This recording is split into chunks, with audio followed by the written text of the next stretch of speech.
Yo les amis, j'espère que vous allez tous très bien. Très content de vous retrouver dans cette vidéo.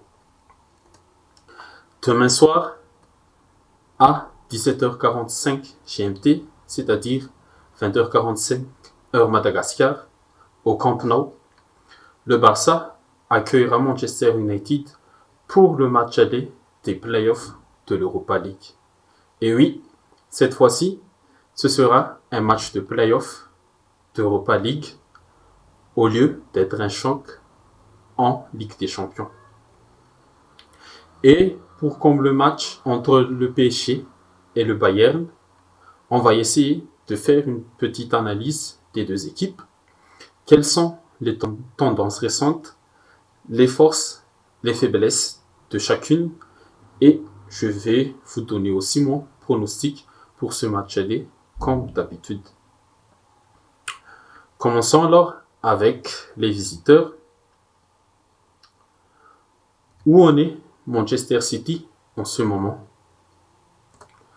Depuis le début de cette année 2023, Manchester United n'a perdu qu'un seul match, toutes compétitions confondues. C'était la défaite 3-2 à l'Emirates contre Arsenal.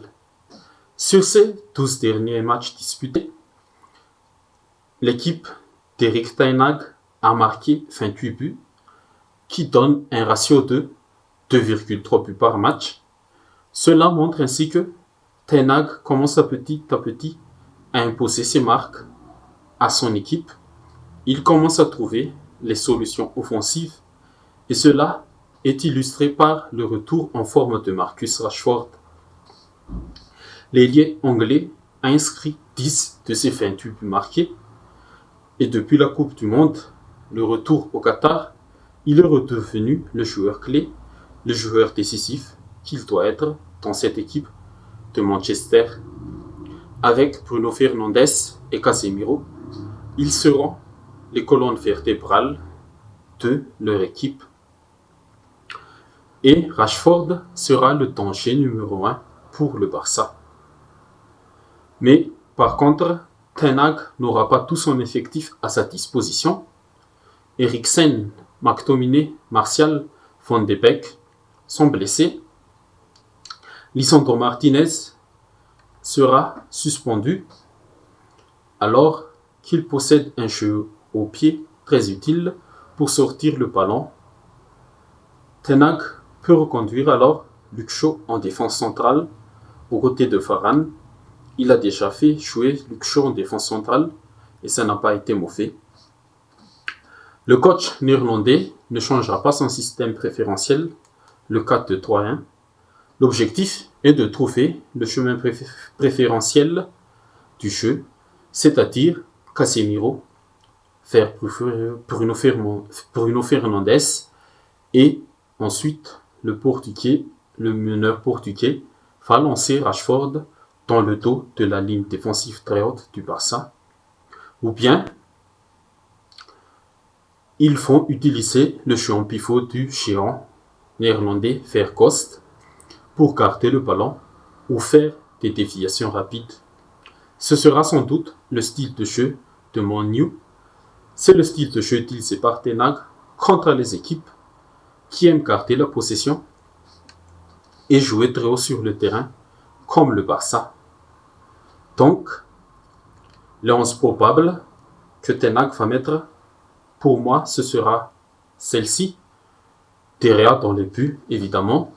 Une défense à 4 composée de Valencia à gauche. Shaw et Varane seront dans l'axe et Dalot à droite. C'est la ligne défensive qu'il a utilisée contre Leeds ce week-end et ils n'ont pas encaissé de but. Le double pivot au milieu, je pense que ce sera Sabitzer et Casemiro. Sur le côté, ce seront Rashford et Garnacho. L'Argentin sera peut-être la petite surprise de Ten Hag et Bruno Fernandes sera en soutien de Weghorst. Pour le Barça maintenant. Le Barça est le leader incontesté de la Liga avec 11 points d'avance sur le Real en attendant le match des Madrilènes ce soir contre Elche. Les hommes de Xavi sont aussi la meilleure attaque du championnat avec 36 buts marqués et la meilleure défense des 5 grands championnats en Europe avec 7 buts encaissés seulement. Le Barça est invaincu pour l'instant en 2023. 11 matchs, 10 victoires et des victoires importantes contre les 14 de la Liga, plus la Supercoupe d'Espagne gagnée contre le Real. Tous ces bons résultats, c'est aussi que Xavi a peut-être trouvé son système de jeu, sa tactique, le 4-3-3, qui se transforme en 4-5-1 en défense et en 3-2-2-3 quand le Barça a le ballon. C'est peut-être la patte de Xavi pour son Barça et ce système de jeu permet à De Jong, Pedri et Gavi d'être à l'aise dans le cœur du jeu. Et demain soir, ce sera Kessie, le quatrième membre de ce carré magique du milieu, en l'absence de Busquets.